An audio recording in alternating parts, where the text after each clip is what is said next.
कल्पना कीजिए, एक ऐसी सुबह जब सूरज की पहली किरणें घने जंगलों को छू रही हैं। घड़ी, कैलेंडर कुछ भी नहीं, सिर्फ सूरज का उगना और ढलना ही समय है। हवा में जंगली फूलों की महक है और एक गुफा के कोने में हमारा कोई पुरखा अपनी आंखें खोलता है। उसके पास कोई बिस्तर नहीं, बस ठंडी पथरीली जमीन है। उसकी दुनिया हमसे बिल्कुल अलग है। हर दिन एक संघर्ष, हर सुबह एक नई चुनौती। उसके पास कोई आधुनिक हथियार नहीं, उसका सबसे बड़ा साथी है पत्थर।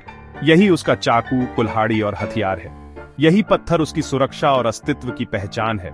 यह कहानी है पाषाण काल की, जब इंसान ने पहली बार औजार बनाए, आग जलाई और समाज के रूप में रहना सीखा। ये किसी राजा की नहीं, बल्कि हमारे उन गुमनाम पुरखों की कहानी है जिन्होंने सभ्यता की नींव रखी।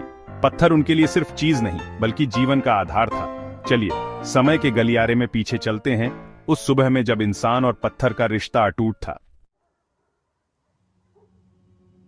पाषाण काल मानव इतिहास का सबसे लंबा दौर, जब इंसान ने अपने औजार, हथियार और जरूरत की चीजें पत्थर से बनाई।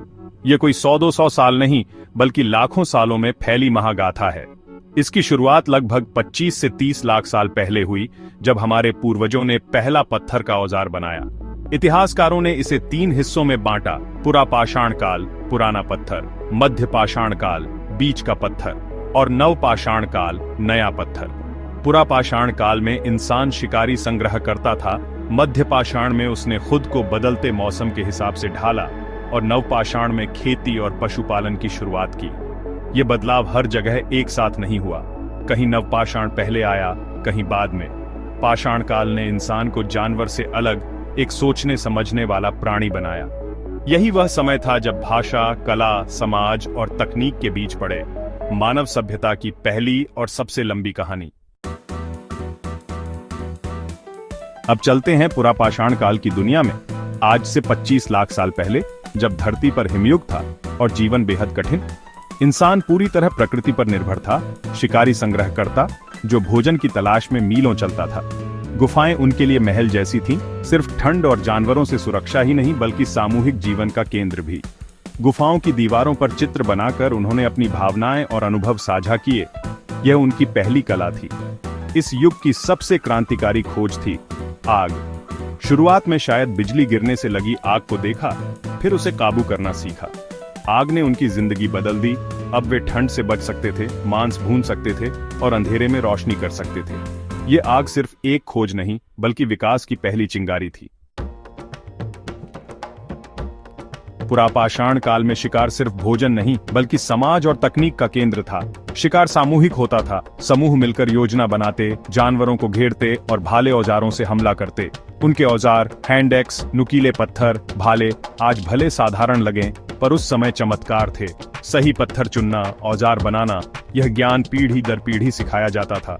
गुफाएं सिर्फ रात बिताने की जगह नहीं, बल्कि सामाजिक जीवन का केंद्र थीं। यहीं बच्चे बड़े होते, हुनर सीखते और अनुभव साझा करते।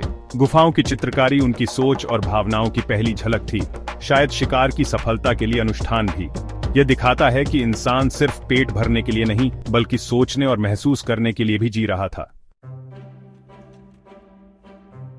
हिमयुग के अंत के साथ धरती का मौसम बदला। बर्फ पिघली, जंगल और जानवर बदल गए। विशाल जानवरों की जगह छोटे, तेज जानवर आ गए। इंसान को नए शिकार के तरीके सीखने पड़े। इसी बदलाव के साथ पुरा पाषाण काल खत्म हुआ और मध्य पाषाण काल शुरू हुआ, एक संक्रमण काल लगभग 12,000 साल पहले।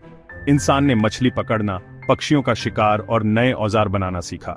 अब वे गुफाओं से निकलकर नदियों, झीलों के किनारे अस्थायी झोपड़ियों में रहने लगे। इसी समय इंसान और कुत्ते की दोस्ती शुरू हुई, पालतू जानवरों का पहला कदम।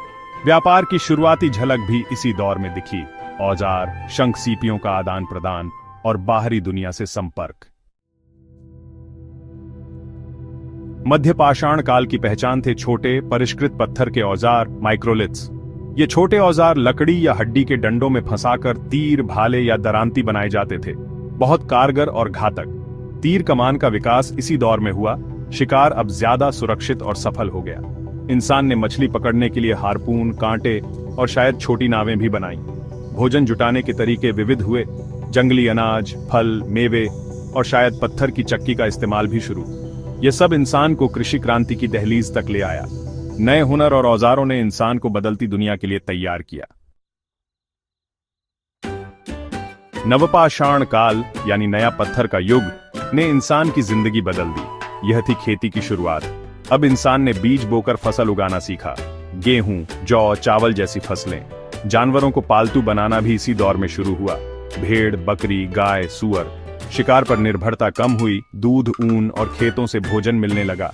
अब इंसान को एक जगह टिक कर रहना पड़ा। गांव और बस्तियां बसने लगीं। घर मिट्टी, लकड़ी और फूस के बनने लगे। सामाजिक ढांचा विकसित हुआ। खाली समय में इंसान ने मिट्टी के बर्तन, चिकने औजार और नई चीजें बनाना सीखा। सभ्यता की नई सुबह। नवपाषाण काल के आविष्कारों ने दुनिया बदल दी। सबसे बड़ा आविष्कार था पहिया। शुरुआत में पहिया कुम्हार के चाक के रूप में आया, फिर गाड़ियों में इस्तेमाल हुआ। सामान और व्यापार आसान हुआ। मिट्टी के बर्तन, पॉटरी ने भोजन और पानी को सुरक्षित रखना आसान किया, खाना पकाना भी। बर्तनों पर चित्रकारी उस समय की कला और संस्कृति की कहानी कहती है। गांवों के बढ़ने के साथ समाज संगठित हुआ। विशाल पत्थर के स्मारक, मेगालिथ बने, जैसे इंग्लैंड का स्टोनहेंज। खेती, पशुपालन और हुनर के बंटवारे से समाज आत्मनिर्भर हुआ। निजी संपत्ति की अवधारणा भी यहीं से शुरू हुई। नवपाषाण काल ने इंसान को शिकारी से निर्माता और नागरिक बना दिया। आज की आधुनिक दुनिया की नींव पाषाण काल में रखी गई थी। हर तकनीक, हर समाज, हर संस्कृति की शुरुआत वहीं से हुई।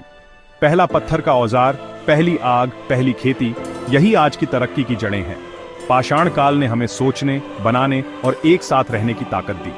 भाषा, कला, परिवार, समाज, सबकी शुरुआत इसी दौर में हुई। गुफाओं की चित्रकारी, समूह में शिकार, सहयोग, यही हमारे सामाजिक डीएनए का हिस्सा है। अगली बार जब आप कोई टूल पकड़ें या आग जलाएं, अपने पुरखों को याद कीजिए। उनका संघर्ष हमारी सबसे बड़ी दौलत है। पाषाण काल की कहानी हमारे धैर्य, रचनात्मकता और जज्बे की कहानी है। यह हमेशा मानव सभ्यता के दिल में जिंदा रहेगी।